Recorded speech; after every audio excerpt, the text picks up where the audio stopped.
il existe 3 manières différentes de prendre des risques dans ses investissements en crypto-monnaie.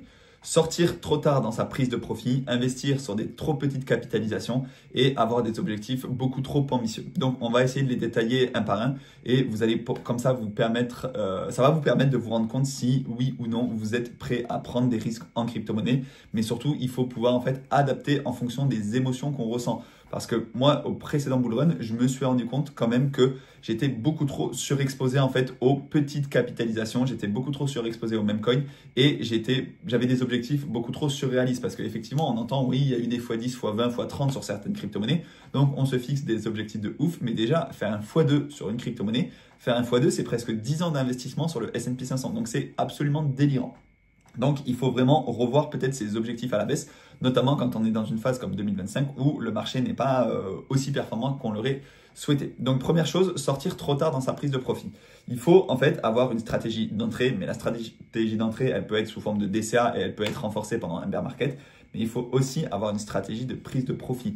Et en fait, attendre la fin du bull run, en fait, déjà, on ne sait pas quand est-ce qu'il va arriver. C'est pas parce qu'en moyenne, il arrive entre 4 et 500 jours après le halving, etc., que ça va encore une fois se reproduire ici. Je vous ai déjà fait des vidéos. Il y a des indicateurs qui peuvent plus ou moins nous permettre de timer, entre guillemets, le top de marché. Mais là, en tout cas, ce cycle, il est extrêmement compliqué parce que pour l'instant, il n'y a que Bitcoin qui a performé.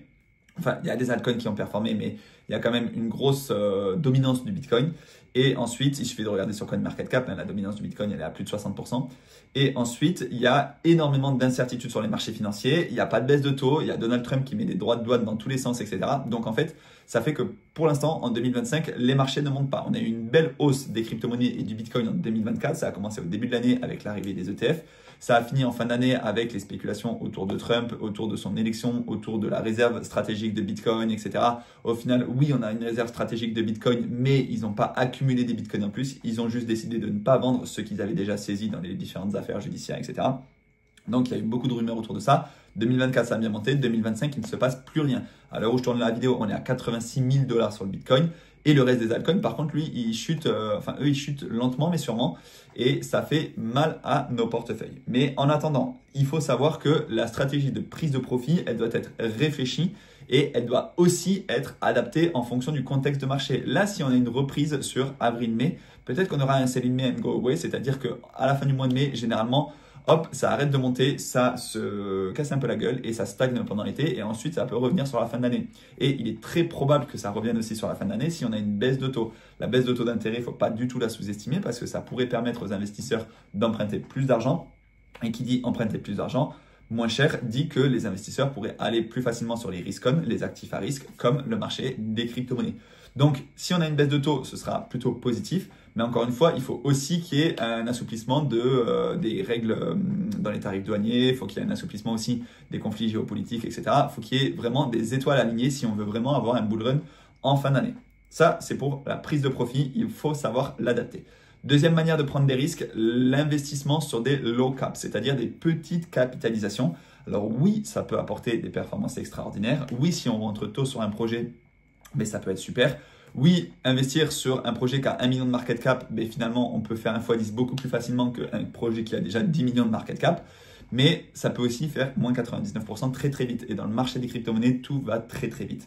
Donc vraiment, il faut connaître son profil de risque. Si je dis, OK, je fais all-in sur des crypto-monnaies à faible capitalisation, je suis prêt à tout perdre. Ou alors je mets une partie de mon patrimoine, je suis prêt à tout perdre. Mais c'est OK.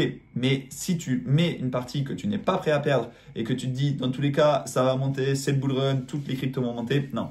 C'est clairement pas comme ça que ça fonctionne. Et ça, c'est une manière de prendre des risques. Donc, encore une fois, il y a toujours ce couple risque-rendement. Plus tu prends de risques, plus tu peux espérer avoir des rendements.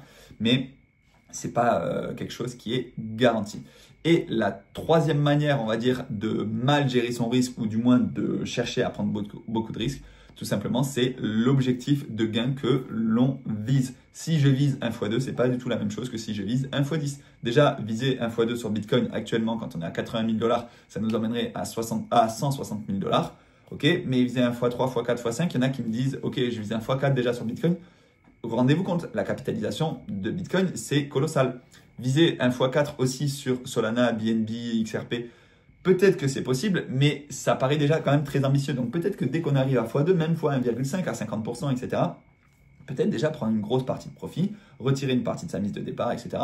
Et ensuite, comme ça, on est beaucoup plus à l'aise avec ces investissements. Donc voilà, il faut que vous puissiez adapter votre stratégie à votre profil d'investissement, à votre âge, au nombre d'années que vous êtes prêt à détenir des crypto-monnaies, à détenir vos actifs, etc.